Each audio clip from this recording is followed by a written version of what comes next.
доста години започнахме да мечтаем да имаме такава улица на занаятите, без да знаем къде би могло тя да бъде реализирана.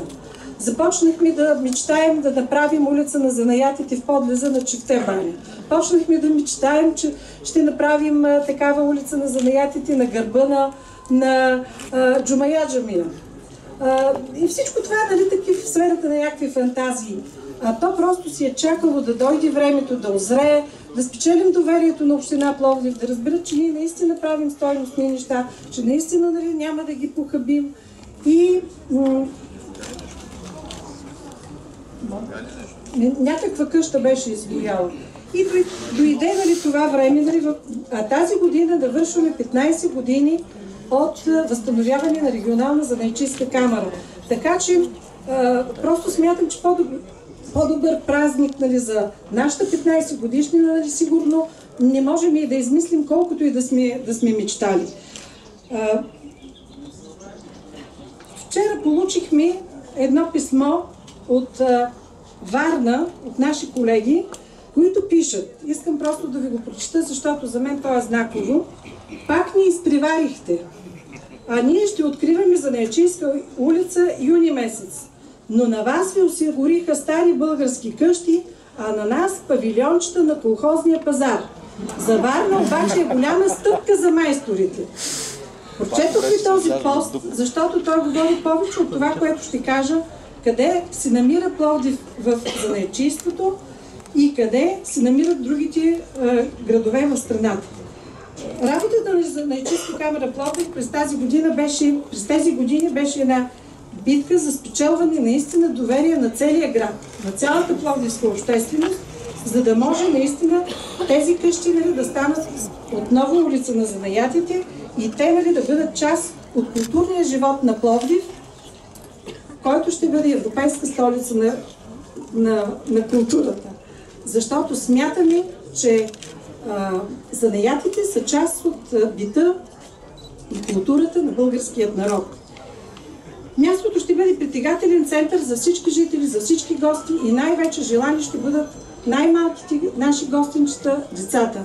Утре е 1 юни и ние приготвяме един страхотен празник за децата, които искаме, нали, да ги заразим, нали, с идеята, нали, за занаятите и да си отгледаме, тъй да се каже, бъдещите фенове или пък бъдещите майстори на занаятите. Нашите майстори ще ги учат да месят глина, да месят хляб. Ето господин Влаев, председател на Национална занаятчийска камара, вече е тук. Искам да ви представя майсторите, които ще вдъхнат живот на тези къщи, в които преди доста години са работили други майстори. Сега това е друга смяна. Искам да ви кажа, че от тяхна страна беше голяма смелост, нали, да дойдат тук, защото знаете, че улицата, нали, е малко по-встрани, има много песимизъм, нали, но в същото време ние вярваме, че с подкрепата на всички медии, на цялата пловдивска общественост, това ще стане наистина известно, популярно и добре посещавано място и тяхният труд ще има смисъл. Нали? Това, което сте направили и това, което ще правят, ще има смисъл. Това са Георги Лифтеров, майстор пекар, Васка Велкова, рисувано и гравирано стъкло, Пенка Ставрева, национални кукли, Тони Кранджева, художествена керамика, Даниела Горалова, художествена керамика, Галина Тодорова, художествена керамика, Славка Бълджиева, художествени тъкани, Спаска Георгакиева, художествени тъкани, плъсти.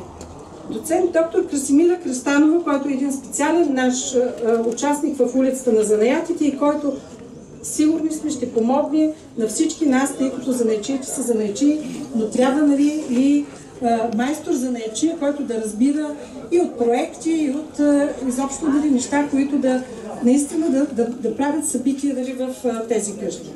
Илияна Шишкова, художествени тъкани, Неделчо Натинов, ковано желязо, Христо Найденов, ковано желязо, Пламен Петракиев, народни музикални инструменти.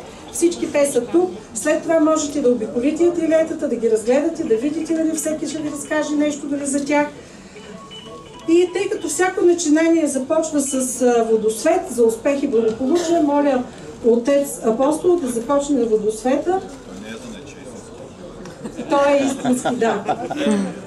И тъй като знам, че господин Тотев бърза след това за откриване на друго събитие. Не, така ли? Значи има време. Да, Можеш дълго да те играеш. Не е сватба, не? Всички ли? Всички или само да часа? Само малко да използвам мястото или да преместим маска. Не, така ще се тръгне.